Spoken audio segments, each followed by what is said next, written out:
क्या आपने कभी सोचा है कि जब इंसान आखिरी सांस लेता है तो उसकी आत्मा कहाँ जाती है?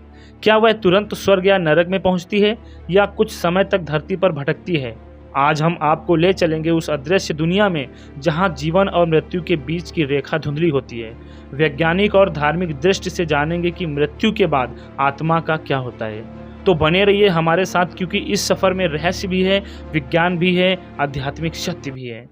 अगर हम धार्मिक दृष्टि से देखें तो हिंदू धर्म में माना जाता है कि मृत्यु के बाद आत्मा शरीर को छोड़ देती है और यह प्रेतात्मा कहलाती है। बौद्ध धर्म और जैन धर्म में भी कर्म और पुनर्जन्म की अवधारणा के अनुसार आत्मा अगले जीवन की दिशा तय करती है। अगर हम वैज्ञानिक दृष्टि से देखें तो मस्तिष्क की गतिविधि बंद होने पर शरीर में रासायनिक बदलाव शुरू होते हैं।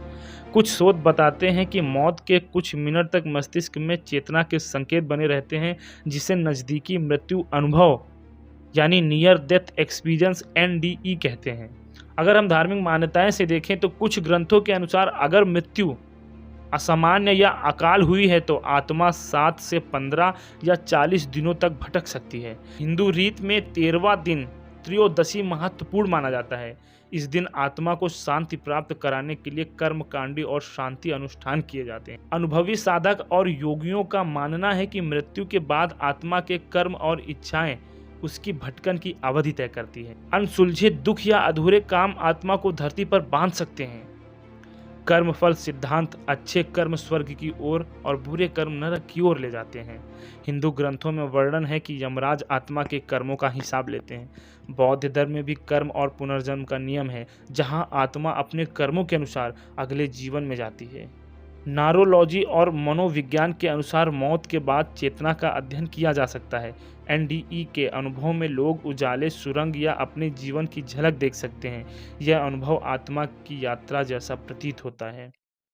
हिंदू धर्म में आत्मा 7 साधुओं से बने शरीर की परतों को छोड़ती है। कुछ ग्रंथों के अनुसार आत्मा पहले पितृलोक जाती है और फिर कर्मानुसार आगे बढ़ती है।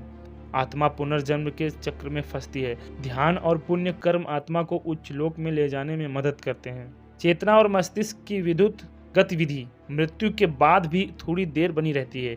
न्यूरोसाइंटिस्ट का कहना है कि मृत्यु के बाद भी दिमाग एक स्मृति और अनुभूति प्रोसेस जारी रख सकता है। कर्मों की शुद्धि, श्रद्धांजलि और अनुष्ठान आत्मा को शांति पहुंचाते हैं।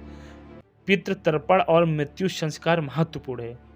ध्यान, प्रार्थना और पुण्य कार्य मृतक की आत्मा के लिए लाभकारी होते हैं। मनुष्य के अच्छे कर्म अपने जीवन में ही नहीं बल्कि उसकी मृत्यु के बाद भी प्रभाव डालते हैं। विज्ञान यह समझता है कि मस्तिष्क मृत्यु के तुरंत बाद चेतना के संकेत दे सकता है। धर्म यह समझता है कि आत्मा का कर्म उसके भविष्य का निर्धारण करता है।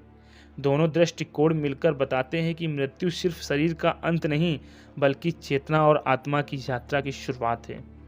तो दोस्तों, मृत्यु सिर्फ एक अंत नहीं बल्कि आत्मा की नई यात्रा की शुरुआत है। धर्म, कर्म और विज्ञान मिलकर हमें यह सिखाते हैं कि जीवन के हर कदम का महत्व है। आत्मा कितने दिन भटकती है, स्वर्ग या नरक कैसे मिलते हैं, यह केवल कर्म और आत्मा की शुद्धि पर निर्भर करता है। अगर आप भी चाहते हैं कि आपकी आत्मा शांत और उज्जवल यात्रा करे तो जीवन में अच्छे कर्म करें, दूसरों की मदद करें और अपने अंदर आध्यात्मिक जागरूकता बढ़ाएं। यूनिक ब्लॉगर, वो कहानियाँ जो किताबों में नहीं मिलती। दोस्तों, ये वीडियो आपको कैसा लगा हमें कमेंट में ज़रूर बताएं। और हाँ, अगर आप भी ऐसे ही वीडियो देखना चाहते हैं तो अभी हमारे चैनल को सब्सक्राइब करें। मिलते हैं आपको किसी ऐसी ही वीडियो के साथ, तब तक के लिए टेक केयर। जय हिंद, जय भारत।